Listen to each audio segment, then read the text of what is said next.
अस्सलाम वालेकुम, मैं जमील फारूकी हूं। आप मेरा ऑफिशियल यूट्यूब चैनल देख रहे हैं। आज जनवरी 2025 की 9 तारीख है, जुमेरात का दिन है। जिस वक्त ये वीडियो रिकॉर्ड हो रही है पाकिस्तानी वक्त के मुताबिक दोपहर के 1:30 बज चुके हैं। और मेरी अंडरस्टैंडिंग में, मेरी नज़र में अब तक की सबसे बड़ी डेवलपमेंट, सबसे बड़ी ब्रेकिंग न्यूज़, सबसे बड़ी खबर अदालत उज़्मा यानी सुप्रीम कोर्ट ऑफ पाकिस्तान से आ रही है, जहां पर एक इंतहाई अहम तरीन केस की समाअत के दौरान एक नहीं, दो नहीं, तीन नहीं, मुतअद्दिद बहादुर जजेस ने सिस्टम के मुंह पर जोरदार जन्नाटेदार थप्पड़ यानी तमाचे रसीद कर दिए हैं, जिसकी गूंज जुडिशियल हिस्ट्री में एक अरसे तक सुनाई देती रहेगी। यह केस वैसे ही बड़ा इंपॉर्टेंट है, इसकी समाअत की टाइमिंग उससे ज्यादा इंपॉर्टेंट है, और इसका बराह रास्त या बिलवास्ता ताल्लुक कैदी नंबर 804 के और उनके टाइगर्स के मुस्तकबिल से है। उसकी तफसीलात क्या है, वो तफसीलात भी मैंने शेयर करनी है। ऑलरेडी इसके ऊपर मैं डिटेल में बात कर चुका हूं, लेकिन आज की समाअत के अंदर जो गुफ्तगू हुई है, जो रिमार्क्स आए हैं 7 रुकनी बेंच के अंदर, 6 अगर जजेस इस तरह के रिमार्क्स दे रहे हैं तो आप इसके कंक्लूजन की तरफ पहुंच सकते हैं। उसकी तफसीलात क्या रहेंगी वो शेयर करूंगा। इसके अलावा ये वाली सरकार इतने आलमी दबाव के अंदर है कि अब और चूं भी नहीं हो सकती। उसकी रीजन ये है कि पहले मैं कहता था कि फिपणी फा हो चुकी है, अब मैं कहता हूं कि फिपणी फट चुकी है। उसकी तफसीलात क्या है वो तफसीलात भी मैंने शेयर करनी है। इसके अलावा कुछ वायरल ट्वीट्स, वायरल बयानात है, इसलिए गुजारिश है कि आपने वीडियो को शुरू से आखिर तक देखना है। एक और गुजारिश, अगर आपने चैनल नहीं किया अभी तक सब्सक्राइब, जरूर सब्सक्राइब कर लीजिएगा। बेल आइकन यानी घंटा या घंटी अपने अंगूठे, उंगली या साथ रखे डंडे से दबा सकते हैं। मेरा जो ऑफिशियल इंस्टाग्राम हैंडल है वो मैं शेयर कर दिया करता हूं, उसको फॉलो कर लीजिएगा। व्हाट्सएप चैनल को भी आपने जरूर ज्वाइन कर लेना है।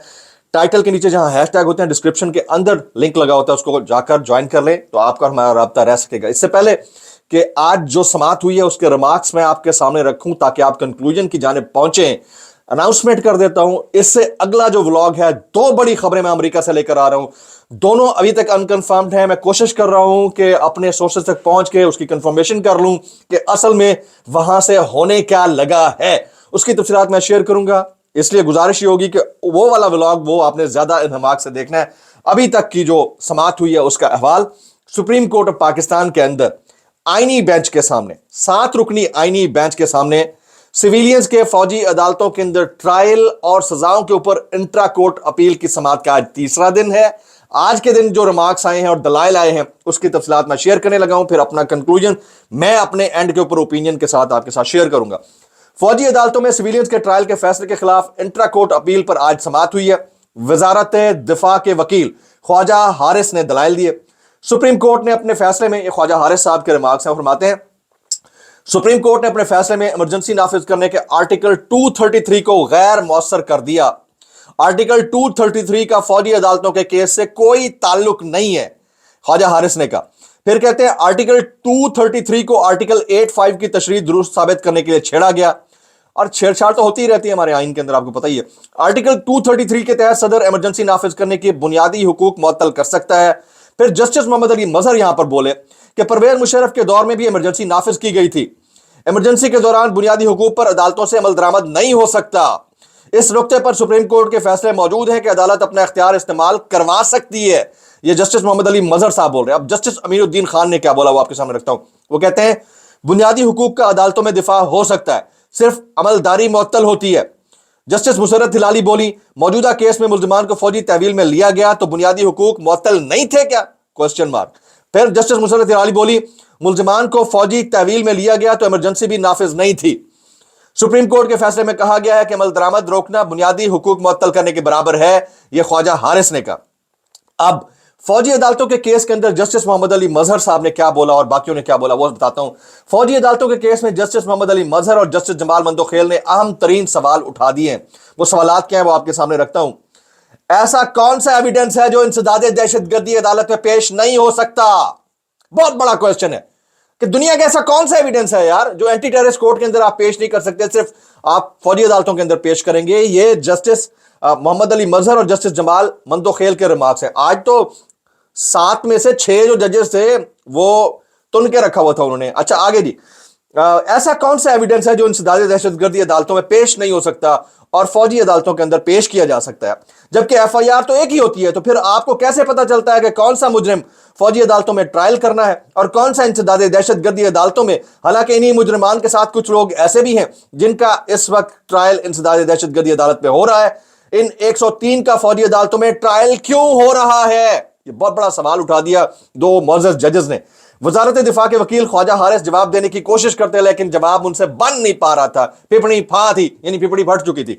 आगे जी, फैसल बेस कराची पर हमला हुआ, इंतहाई कीमती तैयारों को नुकसान पहुंचा। ये ओवरऑल डिस्कशन के अंदर बात आई कि फैसल बेस कराची पर हमला हुआ, इंतहाई कीमती तैयारों को नुकसान पहुंचाया गया। 2002 में GHQ पर हमला हुआ, सिटिंग आर्मी चीफ के तैयारे को अगवा करने की साजिश का इल्जाम लगा।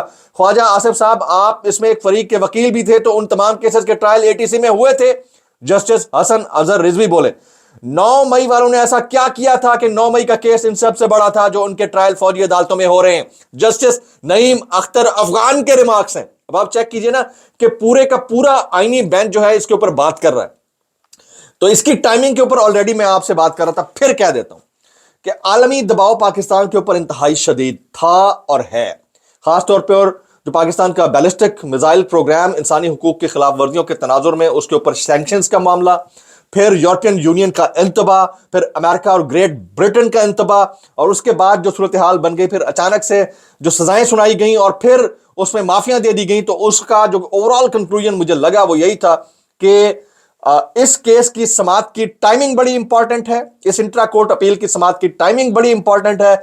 यह लगाया ही इसलिए गया है ताकि इस सारी सूरत हाल के अंदर से इदारों को बेल आउट किया जा सके, मुल्क का जो तशख़्ख़ुस टॉर्निश हुआ है उसको बचाया जा सके, और जो आलमी दबाव है उसको रेक्टिफाई किया जा सके। ये कहकर कि इस सुप्रीम कोर्ट के अंदर ये केस आया और इसको सुना गया, और जो फौजी अदालतों के अंदर सिविलियंस का ट्रायल है उसके मामले को कलअदम करार दिया जाता है। तो ये हो सकता है, इसको आप ज़हन से मत निकालिएगा। ये मैं कोई इख्तराई बात नहीं कर रहा था, हालांकि इस तरह के रिमार्क्स इस तरह के केसेस में आते रहते हैं, फैसला बिल्कुल अपोजिट होता है। लेकिन इस केस की क्योंकि टाइमिंग ऐसी है, इसलिए मैं ऑलरेडी 3 दिन पहले कह चुका हूं कि ये वाला जो फैसला होगा बराह रास्त रेस्क्यू करेगा इस मुल्क को, रियासत को, सिस्टम को। और फिर इसका बराह रास्त या बिलवास्ता फायदा किसे होगा? इमरान खान साहब को, जिनसे मुतालिक कहा जाता है कि उनका मिलिट्री कोर्ट के अंदर ट्रायल हो सकता है। फिर उनके जो कारकुनान हैं जिनसे मुतालिक कहा जाता है इनको सजाएं हो चुकी हैं 103, तो उन सबको फायदा होगा। और इसका कहीं ना कहीं ताल्लुक इस वक्त जो मुज़ाकरात चल रहे हैं उससे भी हो सकता है। ये मेरी ओपिनियन है, कोई इससे डिसएग्री कर सकता है। ऑलरेडी आप 3 दिन से देख रहे होंगे लोग यही कह रहे हैं दरख्वास्त खारिज हो जाएगी, लेकिन मैंने पहले दिन से ये कहना आपके सामने रखा हुआ है कि मुझे लगता है खारिज नहीं होगी, यहां से बड़ा फैसला आएगा। ऑलरेडी एक बड़ा फैसला आ चुका है तोशाखाना 2 केस के अंदर इस्लामाबाद हाई कोर्ट से, यहां से भी बड़ा फैसला आएगा। आगे सुनते हैं जी। जस्टिस नईम अख्तर अफगान कहते हैं, 9 मई वालों ने ऐसा क्या किया था कि 9 मई का केस इन सबसे बड़ा था जो उनके ट्रायल फौजी अदालतों में हो रहे हैं। आईनी बेंच ने 9 मई के महज मखसूस मुल्ज़मान के मिलिट्री ट्रायल पर सवालात भी उठा दिए। ये दायरा इख्तियार कौन तय करता है, किसका ट्रायल मिलिट्री कोर्ट्स में होगा, किसका नहीं? मुसर्रत हिलाली साहिबा ने बोला। फिर 9 मई के तमाम मुल्ज़मान की FIR तो एक जैसी थी, ये तफरीक कैसे हुई? कुछ का ट्रायल मिलिट्री कोर्ट में होगा, कुछ का ATC में। जस्टिस मोहम्मद अली मजहर बोले। जस्टिस नईम अफगान ने कहा कि ख्वाजा साहब 9 मई के कुल कितने मुल्ज़मान थे? फिर कहा कि जिन मुल्ज़मान को मिलिट्री कोर्ट भेजा गया उनसे मुतालिक कोई ATC का ऑर्डर तो दिखाएं। फिर कहा कि मिलिट्री कस्टडी लेने पर प्रोसेस कौन शुरू करता है? ये जस्टिस जमाल मंदोखेल ने बोला। फिर जस्टिस मुसर्रत हिलाली ने बोला, कोई मिसाल दें जहां आइन मुअत्तल किए बगैर सिविलियन का मिलिट्री ट्रायल हो। जस्टिस मुसर्रत हिलाली। जस्टिस हसन अतहर रिजवी बोले, GHQ कराची बेस समेत मुख्तलिफ तनसीबात पर माजी में दहशतगर्द हमले हुए, हमें बताएं उन हमलों का कहां ट्रायल हुआ? जस्टिस हसन अजहर रिजवी। फिर जस्टिस हसन अजहर रिजवी ने यह भी कहा कि एक आर्मी चीफ का तैयारा हाईजैक करने की साजिश का केस बनाया गया था, उसका क्या बना? इन सब का ट्रायल आम अदालतों में चला, तो 9 मई वालों ने ऐसा क्या किया कि मिलिट्री कोर्ट्स ले जाया गया? जस्टिस नईम अख्तर अफगान। इन तमाम मुकदमात की एक एक FIR भी हमें दें। दौरान समाअत भारतीय जासूस कुलभूषण यादव का भी तस्करा किया गया। इस पूरी समाअत के दौरान सुप्रीम कोर्ट ने मरकजी फैसले में आर्मी एक्ट की शिक 2D को कलअदम करार दिया था। आर्मी एक्ट की शिक कलअदम करार देने से मजमूई असर क्या होगा? जस्टिस मोहम्मद अली मजहर बोले कि क्या अब कुलभूषण यादव जैसे मुल्क दुश्मन जासूस का केस मिलिट्री कोर्ट्स में चल सकता है? फिर वकील वज़ारत दिफा ख्वाजा हारिस ने कहा कि सुप्रीम कोर्ट से फैसले से मुल्क दुश्मन जासूस का भी मिलिट्री कोर्ट में ट्रायल नहीं चल सकता। तो जब वो नहीं चल सकता तो ये क्यों चल रहा है? हम अपने प्रोसिक्यूशन के निजाम को मजबूत क्यों नहीं कर रहे? जमाल मंदोखेल साहब ने बोला। GHQ पर पहले भी एक हमला हुआ जिसकी शहादतें हैं। कराची में एक दहशतगर्दी की कार्रवाई हुई, एक कोरियन तैयारे को तबाह किया गया, शहादतें हुई। जस्टिस हसन अजहर रिजवी ने कहा कि तैयारा साजिश केस में एक आर्मी चीफ बैरूनी दौरे पर थे, उनके जहाज को हाईजैक करने की कोशिश की गई। یہ محض الزام تھا, جسٹس جمال مندوخیل نے کہا. جسٹس حسن افضل رضوی بولے ان واقعات میں فوجی تنصیبات پر حملے ہوئے, شہادتیں ہوئی, انتہائی ڈیٹیل سماعت ہوئی ہے. پھر یہ کہا گیا کہ ایڈیشنل ایڈوکیٹ صاحب بتائیں کہ کون سی فیسلٹیز دے رکھی ہیں, کہاں گھومتے ہیں, کہاں پھرتے ہیں. تو انتہائی اہم ترین کیس کی سماعت ایک دن کے لیے ملتوی کر دی گئی ہے, کل ہوگی. میں آلریڈی جو کنکلوژن ہے وہ 3 دن پہلے ڈرا کر چکا ہوں. میرے وہ کلپس آپ نے سنبھال کے رکھنے, میں نے کہا بھی تھا کہ کلپ سنبھال کے رکھیے گا, اس کی ٹائمنگ بڑی امپورٹنٹ ہے.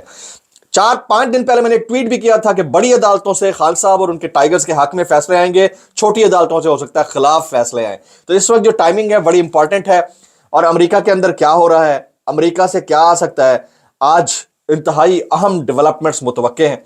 2 بڑی خبریں میں آپ کے لیے لا رہا ہوں, پھر اناؤنس کر رہا ہوں کہ اگلا جو ولاگ ہے بڑا امپورٹنٹ ہے, ویٹ فار دیٹ, بہت امپورٹنٹ ہے. میں کوشش کر رہا ہوں 1-8 گھنٹے کے اندر کنفرمیشن ہو جائے. کچھ وائرل بیانات اس ڈسکلیمر کے ساتھ, اگر آپ کو میری اچھا لگ رہا ہوں نا, اگر آپ کو میری بات بولے لگتے تم مازا زیادہ بولے لگتے ٹائم آیا زیادہ بولے لگتے سانو کی کیسے کر لیتے ہو یار.